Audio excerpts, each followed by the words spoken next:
Ошондо фараон Мусаны чакыртып мындай деди: "Баргыла, Теңириңерге ибадат кыла бергиле, бирок майда жана бодо малыңарды калтыргыла, балдарыңар болсо силер менен бара беришсин."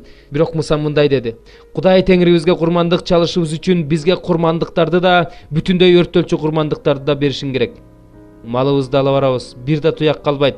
Анткени биз Кудай Теңирибизге чала турган курмандыктарды алардын арасынан алабыз. Бирок биз ал жерге жетмейинче курмандыкка эмнени чаларыбызды билбейбиз."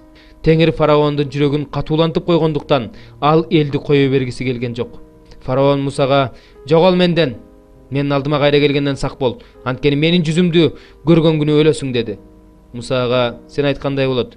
Мындан ары жүзүңдү көрбөйм" деди. 11 бөлүм. Теңир Мусага мындай деди: "Мен фараонду жана мисирликтерди дагы бир жолу жазалайм. Ошондон кийин гана ал силерди бул жерден кое берет. Кое бергенде да силерди бул жерден шашылыш кууп чыгат. Элиңе айтып кой, ар бир эркек, ар бир аял өз кошунасынан алтын күмүш буюм сурап алсын." Теңир өз элине мисирликтердин көз алдында ырайым кылды.